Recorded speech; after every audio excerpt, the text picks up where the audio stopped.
before he makes more statements. And I did record the. That are false to this. I recorded the call. Criminalizing himself. I recorded the call. In his best interest, he might want to listen to this call before he makes any further statements. Listen. You don't know what? That's the third time you've done it. You're gone.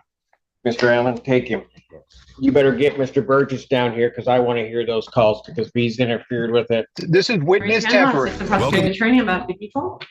And Mary Rubio, on behalf of Mr. Lee, I am standing in for the attorney of record, David Burgess, with Mr. Lee's consent, to my knowledge. Is that correct, sir? That is okay for me to stand in for you right now? Yes. Okay, could you please state your name? Thoroughly. What is that noise? Right. Shouldn't you check? I don't feel safe. Why are you just pointing? What? Don't stop at some. It'll stop at some point. I feel very safe. Wow, I know. He's like, you are all over it. All right, go ahead. What are we doing? Well, Your Honor, a few things. First of all, I've been in communication with Mr. Burgess and Mr. Arabo, who is representing the victim of the case, Mr. Quasny. Apparently, Mr. Lee called Mr. Arabo and offered to, in exchange, there's a pending case where Mr. Quasny is the defendant of an AMB against Mr. Lee. Mr. Lee contacted Mr. Arabo and offered to essentially not testify in that case if Mr. Quasny agreed not to testify in this case. There are statements that are essentially saying, in exchange for Mr. Quasny, victim in this case, not testifying, I will also not testify. That is highly concerning, of course. I was given this information yesterday. I asked Mr. Arabo to forward that call to myself, Mr. Burgess, and the officer in charge because we want it documented for potential additional charges. But this all transpired yesterday. We got the recording as of this morning. With that said, of course, I think it's appropriate to have an adjournment. Mr. Burgess agrees with that. But does that recording indicate that? Yes, Your Honor, have either one. Okay. I myself have not listened to the recording. I was just asked to stand in on behalf of Mr. Burgess. He's at a hearing in Lansing. However, I did speak to Mr. Lee about it today. Mr. Lee indicated some of the content of the conversation to me. He also indicated, just FYI, that he himself recorded it. But just so that I have this right, the defendant, because of something else, is urging, enticing, or in some other way interfering with testimony of witnesses in this case. I can't agree to that characterization because I haven't heard it. I don't know. Well, you want to listen to, because that's what I'm being told. But yes, I understand. I understand that is what's being presented. I also want to indicate that. Go ahead. I'm sorry. Mr. Lee has indicated to me some things. I have advised him to be careful of what he would want to say to Your Honor, but he seems to feel that he needed to make that phone call because he wants to move to have Mr. Burgess removed and he wants to get a different attorney. Mr. Lee has indicated to me he also wants to address the court. I again did advise him I would not go into the content of that conversation as there could be potential pending new charges. With that said, Mr. Lee, what is it you wanted to say? Yes, Judge. I indicated to, what's your name? Mary Rubio, Ms. Rubio. To Ms. Rubio that for a little bit over a month, I contacted my attorney, Mr. Burgess, and I instructed him to contact the lawyers from both sides, the prosecution and the other side that represented Mr. Quasny, and I instructed him to offer a plea or to negotiate some sort of settlement, and he indicated that he would do that. He indicated that he had done that. He indicated that he had reached out to Mr. Arabo and the prosecutor regarding making some sort of plea agreement. Him and I discussed what that could be.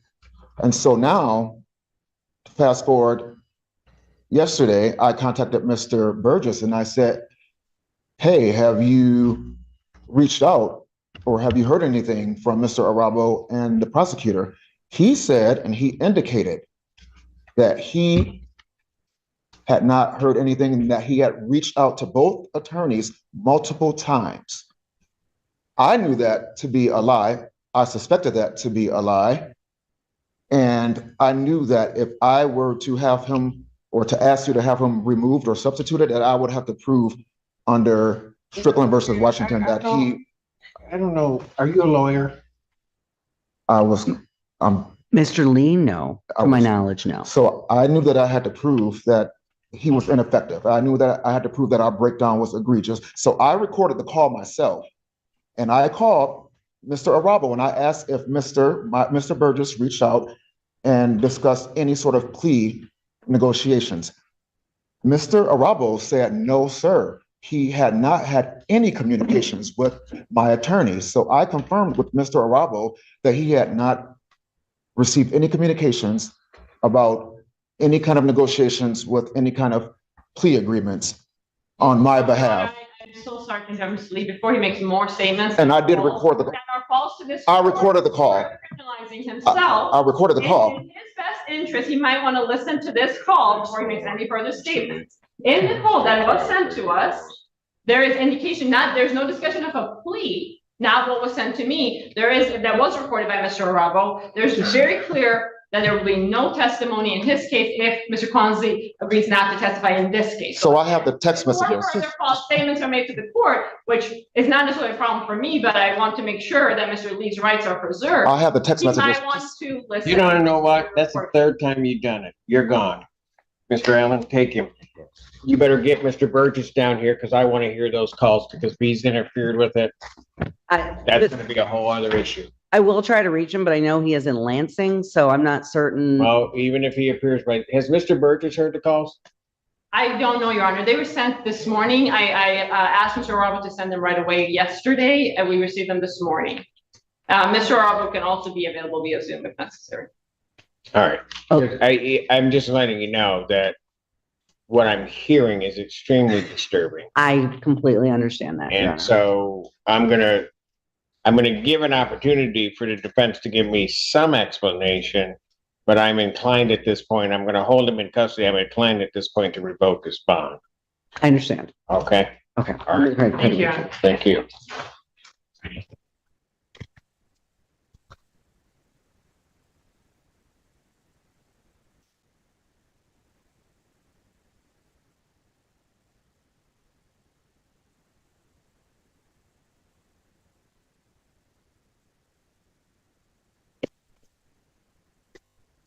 Somebody needs to listen to him. Yes. Just listen to it. Have you heard him? Or, Just now. Oscar and I listened to it together. okay. All right. I'll recall that momentarily. And then everyone else gets folded. Everybody else is holding.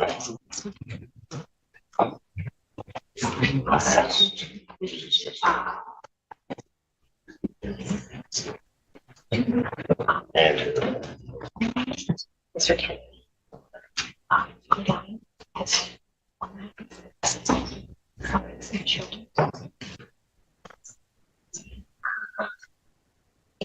I think it's Mr. Four. Yeah. Okay. Yep. So this one we're going last. Right, no. No. This one. That's This fine. last. So just hold down. Yep. It's between these two. What happens in verse? That was at 2:00. We haven't gotten there yet. Oh, I haven't talked to you about those at all yet. ow. Okay. All right, but this one has one. And then we gotta bring Lee back out. So who's on this one? This is 4 witnesses with Miss Tanha and I believe Miss Ackerley. So then this is Goodine. 9 is Burkett. How many witnesses on that? One witness? Okay.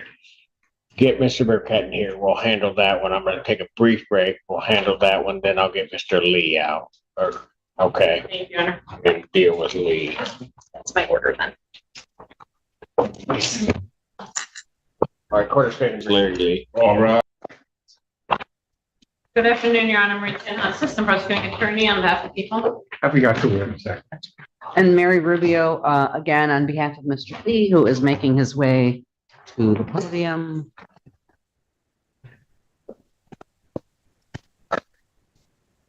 There's additional counsel that is on Zoom. I'm sorry? Oh, there you Good are. afternoon, Your Honor. May it please this honorable court, Joseph Arabo on behalf of Stephen Quasny. All right. And I'm presuming everybody except the court has heard the phone call. What I heard was the recording the prosecutor gave me, which appears to be a less than 2-minute portion of a phone call. I think she would agree it's not an entire phone call. That's correct, Your Honor. It's what Mr. Rubble sent me, as well as Mr. Burgess, and law enforcement as of this morning. All right. And that portion of the phone call, as the court is to understand, is basically this defendant speaking with, is it directly with the victim in this case? No. No, An Your Honor. attorney. It's with Mr. Rubble, who's the attorney for the victim. All right. And basically offering to not provide testimony in another case if his client doesn't provide testimony in this criminal proceeding. That is how I would characterize it, Your Honor. If Mr. Rubble has additional information or different information, he's welcome to. Yes. Mr. Yeah, just to clarify the record, that's a portion of a phone call because I didn't anticipate to record the entire thing. I didn't know who was calling me. And then once I realized what this was, which is an attempt to extort and use this other case that he filed against the victim in this matter to use as leverage to have this conversation at a future point in time, I was quick enough to get on my computer and record it so that the court is aware of what's going on in the matter where I represent Mr. Quasny, who's the victim in this matter, which is the first matter before the court. Your Honor, if I may, I really object to that characterization that it was an attempt to extort. I've spoken to Mr. Lee at length about the purpose of the phone call. I also listened to the portion of the phone call. Perhaps the court could listen to it. I do not believe that was what was happening at all. And plus, I don't think there was nothing on there that indicated he was trying to extort this attorney or the complaining witness. Frankly, what Mr. Lee has alleged to me is that he and Mr. Burgess have basically had a breakdown of communication, that he's spoken to Mr. Burgess multiple times, asking him to advocate on his behalf to the prosecutor as well as to this other attorney to try to come up with what he has called, not being a lawyer, using the words a settlement agreement or a plea negotiation. That's what he said to me. And that he had the feeling that Mr. Burgess had not, in fact, made this phone call. So he then called this attorney, and right in the phone call, Because it would have been unethical for Mr. Burke to call to try to say my client won't testify in this other matter. Of course. If that, right? That's Well- what Mr. Burgess may not have done. And that may very well be, but Mr. Lee indicates that, and I haven't seen these, he indicates that he has text messages back and forth with Mr. Burgess, and that Mr. Burgess, quote, lied to him about whether or not he made these phone calls. So he indicates the main reason that he wanted to call. That would be irrelevant. I know that, but Judge, trust me, I know that, but I just wanted Your Honor, to if I make a may. record. What, can I just finish though? Let her finish. Mr. Lee Sure. indicated the main purpose of the phone call was for him to find out whether this attorney could verify whether Mr. Burgess called him. If you listen to the call, the portion of this call, it's literally on there. He says, it starts out with him saying something about plea agreements. The call, it's interrupted. And I believe because counsel didn't realize he was going to need to record this. But anyway, it starts out with him, Mr. Lee, saying something about plea agreement, settlement agreement. Was there any, did Mr. Burgess call you to try to, see if I wouldn't testify and then your client wouldn't testify? Yes, he says that. But then he goes on to say, because my lawyer said he called you, and then this attorney confirms what Mr. Lee was trying to find out. And this attorney says, no. You see how easy it was to reach me. I didn't talk to anybody named Burgess. That's what he says. So I'm just indicating that Mr. Lee states that was the main purpose of his call, because he claims he wanted to come in here today and tell Your Honor that he did not want to have Mr. Burgess represent him anymore because he feels Mr. Burgess is lying to him. I'm just representing to you what Mr. Lee has told me. Your Honor, if I may. I'd like to say something. Thank you. Mr. Arabo, it's my turn. One moment. Your Honor. Because apparently that's how it works in this courtroom. Tana says it's her turn, so it's her turn. Go ahead, Miss Tana. Mr. Arabo had some trouble with the That's only because she's there and I'm not.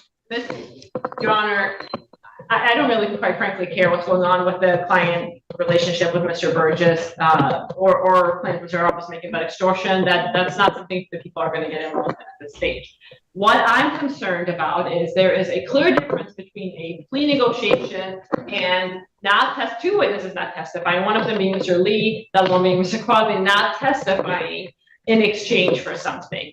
And I agree that the court should just listen to the call rather than us going around calling it different things. What's clear to me is that there is an offer to not testify in exchange for Mr. Quadley not testifying in this case before this court. That is what I'm hearing on that call. That is what's concerning to people, and that's what may bring future charges. We're in an early stages. This needs to go to law enforcement. If it has gone to law enforcement now, and we can follow up. Mr. Arabo. Your Honor, as you know, I'm a defense attorney. I think it's Ms. Rubio is really grasping at straws here to try to help her client. But here's what it is. It's not a plea. We heard her say plea. A plea means a reduction to something other than what he's being charged with, not a dismissal, which is clearly being indicated in this. Second, what's happened here is you could see clearly there has been a subsequent case filed. I don't know how this slipped between the cracks, because in over 10 years of practicing, I've never seen something like this, where a victim turns into a defendant. What? During a pending case. Never seen anything like this.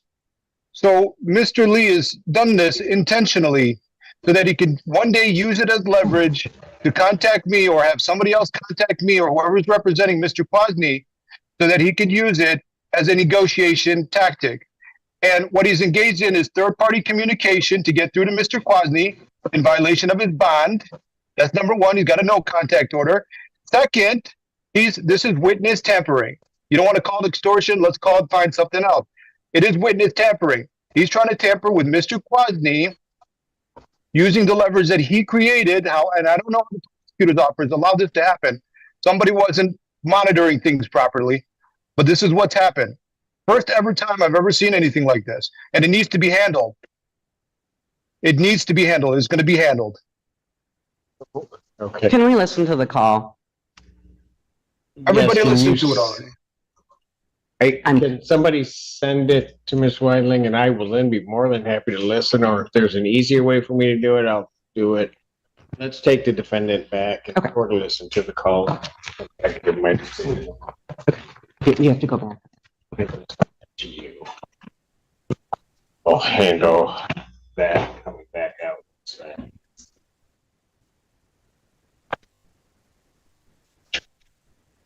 I think Miss Atkins on that. So bring me that. Court's going to stand in recess. Everybody can remain seated. Bring. And I got this turn. And I should have three.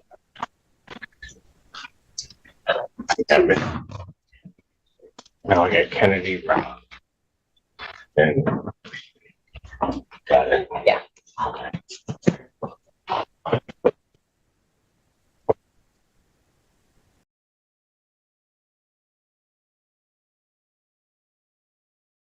This brief recess is much more important than it might seem. Instead of relying on arguments from either side, the judge has chosen to personally review the recording before making any decision. That's exactly how serious allegations like witness tampering are handled. The actual evidence matters far more than competing interpretations from attorneys.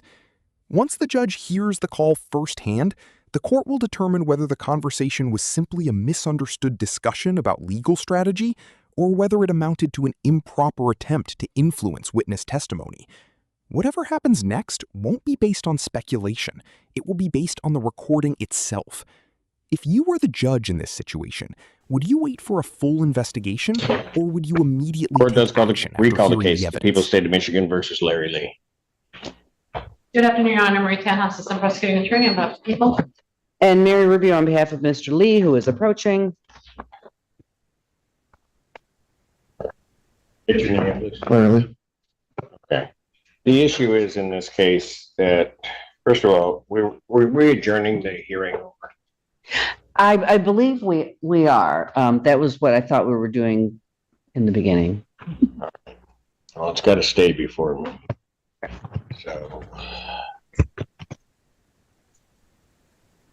I know Mr. Burgess is already going to be here on July 1st. I just wanted to put that out there. Yes, but I'm not on the. Oh. I'm on the bench, but I'm not doing these.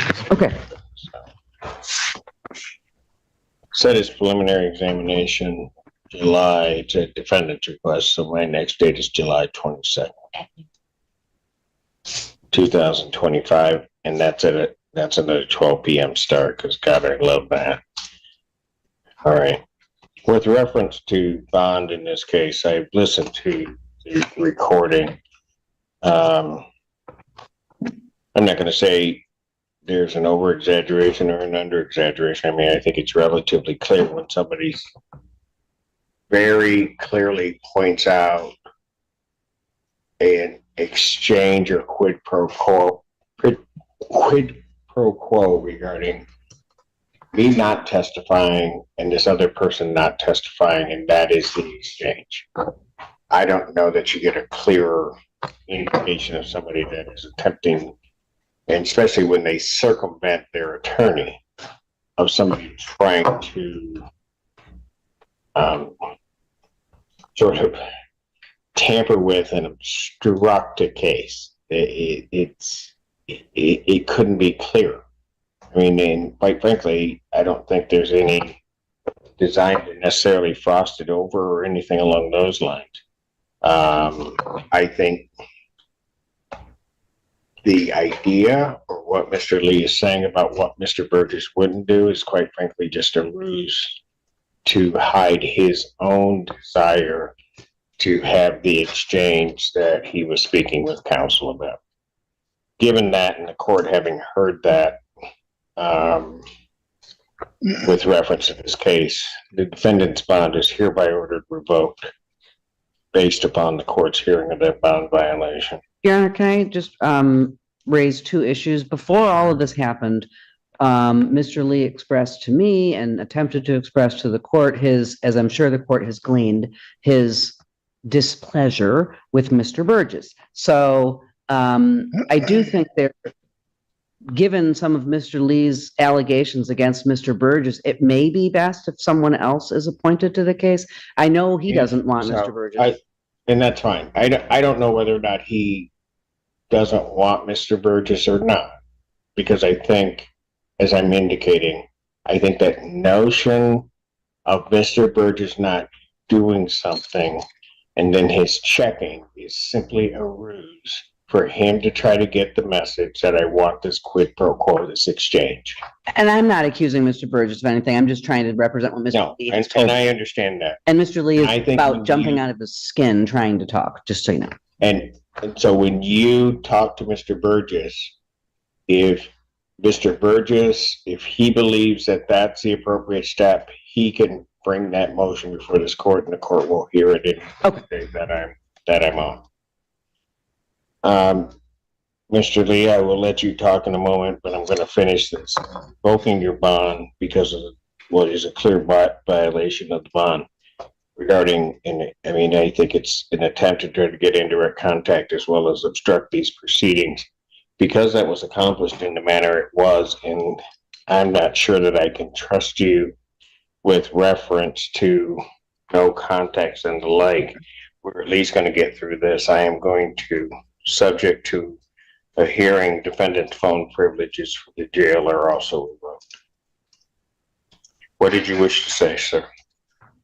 The thing that my substitute attorney here didn't convey to you was that I told her that I have the evidence with me in hand, that my attorney, Mr. Burgess, was the one that actually said that this was a legal way that we can go about it.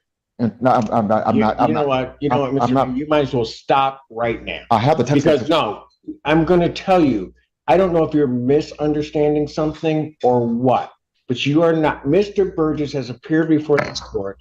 You are not going to sit here and try to disparage that man, saying that somehow or another, Mr. Burgess represented to you that obstructing a case in this fashion was a legal way to proceed. I'm not going to believe it, and I'm not going to hear you. I'm not going to hear you. I don't know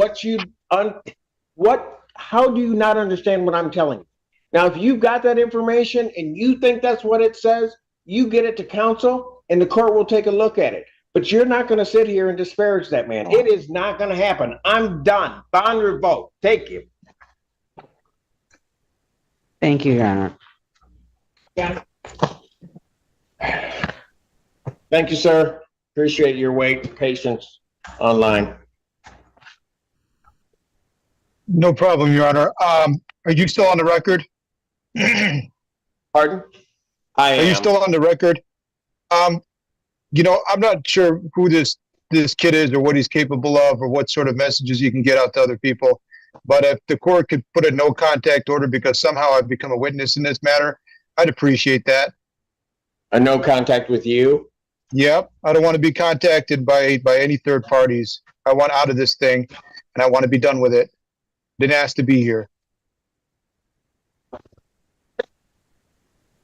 I will add that no contact provision in.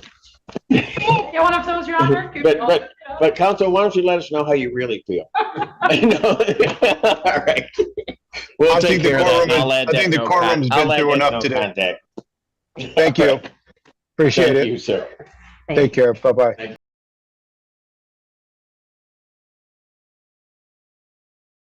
This hearing ultimately became about much more than the original criminal case. After reviewing the recording, the judge concluded that the conversation appeared to involve a quid pro quo, an exchange in which testimony from one case would be traded for testimony in another. Based on that finding, the court revoked the defendant's bond, restricted additional privileges, and left the door open for potential future criminal charges if investigators determined further laws were violated. The defense maintained that the defendant's true objective was to expose a breakdown in communication with his attorney, but the judge found that explanation unpersuasive in light of the recording. It serves as a reminder that even conversations outside the courtroom can carry significant legal consequences when they involve witnesses or ongoing proceedings. If you found this case as shocking as we did, make sure to hit that like button, share your thoughts in the comments, and subscribe for more jaw-dropping courtroom breakdowns and in-depth legal analysis.